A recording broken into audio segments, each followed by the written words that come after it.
I mean, they say you shouldn't judge a book by its cover, but it can be hard.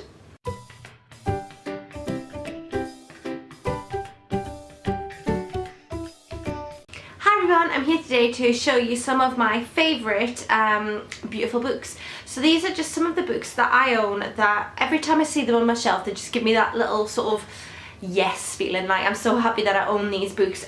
And I've got a bit of a thing for beautiful books. When I see them in shops and things, even if there's something that I wouldn't actually normally gravitate towards, if there's a book that has an absolutely stunning cover, then I will want that book. So saying that, some of these books have been picked up purely because of their covers, but I do intend on reading all of them. Some of them have been read, not all of them, but I'm just going to get into it and show you the beautiful books. So the first one that I've got here is this one, Emma by Jane Austen. It's a classic, I'm sure you've probably heard of it. It's about a girl who spends all of her time matchmaking and doesn't really pay much attention to her own love life, but she's sort of really pushing to match everyone else up. So it's Jane Austen, so it's a slightly satirical look at the culture of the time, and I do enjoy a bit of Jane Austen. And when I saw this absolutely stunning version, I had to have it because it is just beautiful. It has lovely sort of purpley pink end papers there, and it's just, everything about it is beautiful. And it's got a little elastic binder here to keep it closed, and it's sort of like a notebook. The next one that I've got is this one, Breakfast at Tiffany's, and I bought this purely because of the cover. I hadn't actually wanted to read Breakfast at Tiffany's. I will when I get around to it. It's not a very long book, 157 pages, but this I believe is the Australian version. I don't think you can actually get this in the UK. I had to get this from eBay. It took a fair bit of searching to make sure that I got the pink cover that I wanted, but it's so vibrant, it's so pretty, and I actually have another one framed on the wall behind, so because it's just so pretty, but it is one of my absolute favourites. The next book that I've got is this one. This is Shelter by Sarah Franklin. This is such a beautiful cover. I'm really into anything rural, as you possibly know if you watch my channel. I live in the countryside. I love going on holiday in the countryside, even though I already live there. I really like nature, and this book is just beautiful. It's a window looking out onto some beautiful greenery, and it's got sort of autumnal colours coming in, and it's gorgeous. So Shelter is spring 1944, deep within an English forest, two strangers meet for the first time, and it's about a woman who's in a woman's refuge camp after having her home bombed out, and she meets an Italian prisoner of war.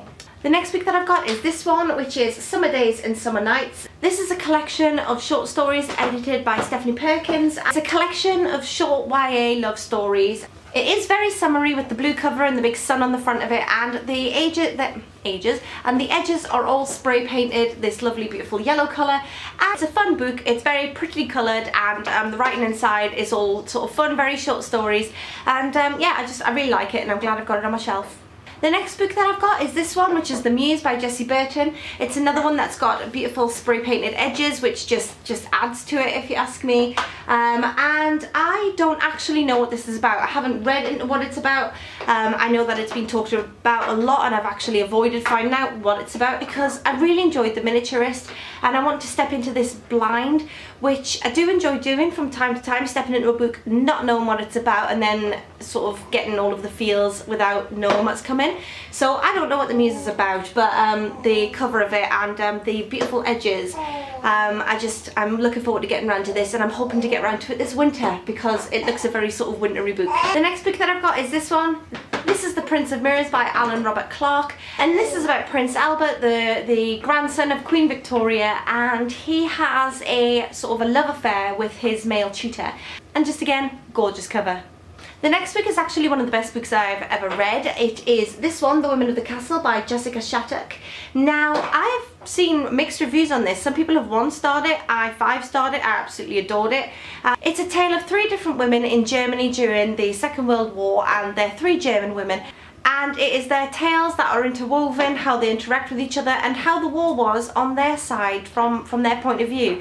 And I just absolutely love this. I'm really into the World War II era. I love any sort of historical novel, and this was just perfect, and the cover of it is absolutely beautiful as well. So I recommend this to you on all accounts. The story's brilliant, the cover's beautiful, and it's one of those books that I think I'll revisit it quite often as time goes on.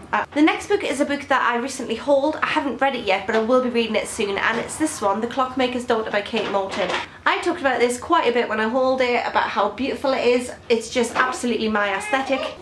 It's stunning with all of the floral decoration, and it is just an absolutely stunning book, and the back of it is absolutely amazing. It's just gorgeous, and every time I see it on my shelf I'm desperate to read about it, so it's beautiful.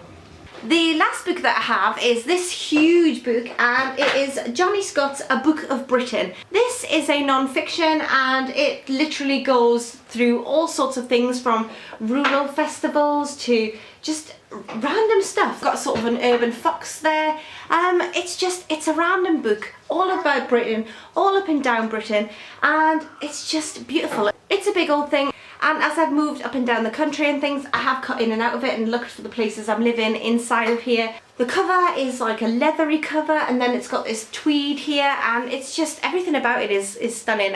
And it just sits on my bookshelves nice and proud, and in a big star place, because let's face it, he does take up quite a big chunk of space, does our Johnny Scott. But again, it is another one of the most beautiful books that I own, and I'm pleased that he has a nice proud spot on my shelf.